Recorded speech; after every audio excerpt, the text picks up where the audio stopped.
Hello everyone, Tomo here. I will show you a computer that is not too expensive, but it will run any game for about 2 to 3 years in 1080p and later in a little bit lower resolutions.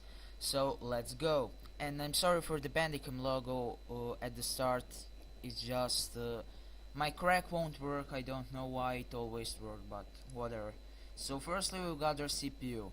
I decided that I will go with the Haswell because this CPU is special because for $73 you get the CPU, actually 75 but whatever, you get a CPU that is fully unlocked, like unlike the G4400 that is locked and you can only overclock it by the base clock method. You can overclock this CPU on a stock cooler to about 3.8 to 3.9 GHz, even 4 GHz if you get the good one. I would recommend spending about 20 to $30 on a CPU cooler later on so you can overclock it a little bit more and to unlock its full potential. For the board, I went with the cheapest possible board that we will be able to overclock with. It's definitely the LJ1150 board. It is the H81 P33, probably the best board for the money. And the reason why is because it has USB 3.0, it has SATA 3, uh, and that all for only $40. And you can overclock this CPU on this motherboard pretty well, and it won't cost you too much. Motherboard and the CPU will cost 100 and $115, which is really not that expensive considering that you get a pretty solid CPU. Next we are going with the memory. I chose 8 gigabytes of HyperX Fury. uh, I chose one times 8 gigabytes because then we get another memory slot so we can expand it later on, and it's really a good memory. It's tested. It's probably the best memory. It's a good looking memory, so you can't really complain. Only thing you can complain about is the price of $45. I expect the price to fall in the following months for the DDR3 memory, but really 45 bucks for 8 gigabytes is not that much, and you can play any game with 8 gigabytes. Now, the component that chooses that decides how well you can play games is definitely the graphics card, and we are choosing the R7 370 from AMD. Now, why this graphics card? Well, it costs around $130, $150. This one is actually refurbished. $130 for a 4 gigabyte card that can run almost any game at 1080. I mean actually all games at 1080p and medium to high settings. I mean, this is really the best offer you can find. RX 460 is slower and it costs more because it's a newer card.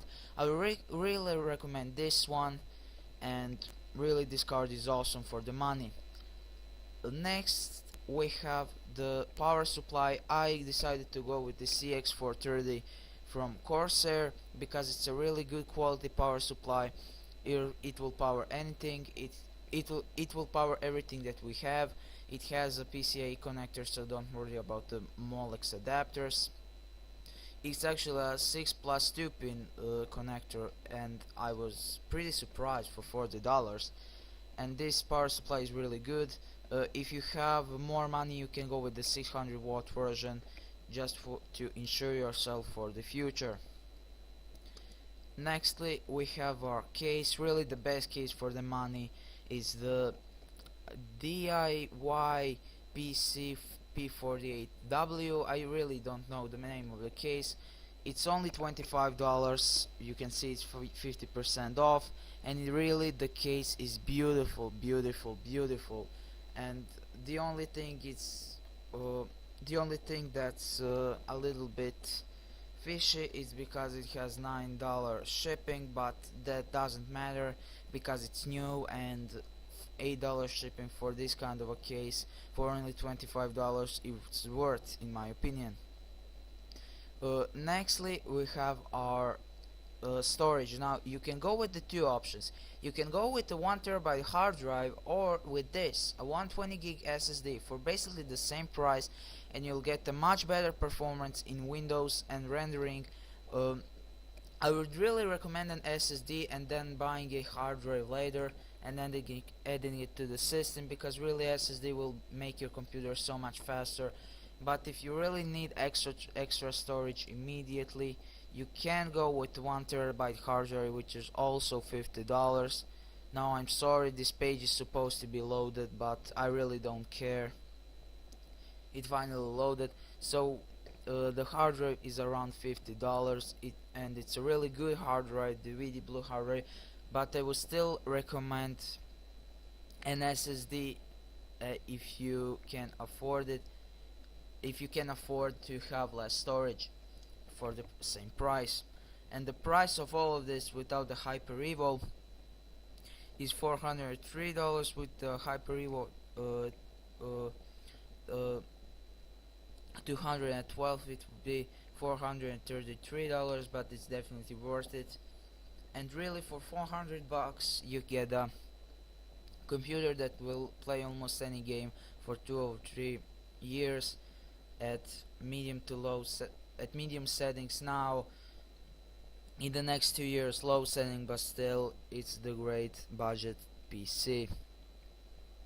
And that's pretty much it for the video. Goodbye, people.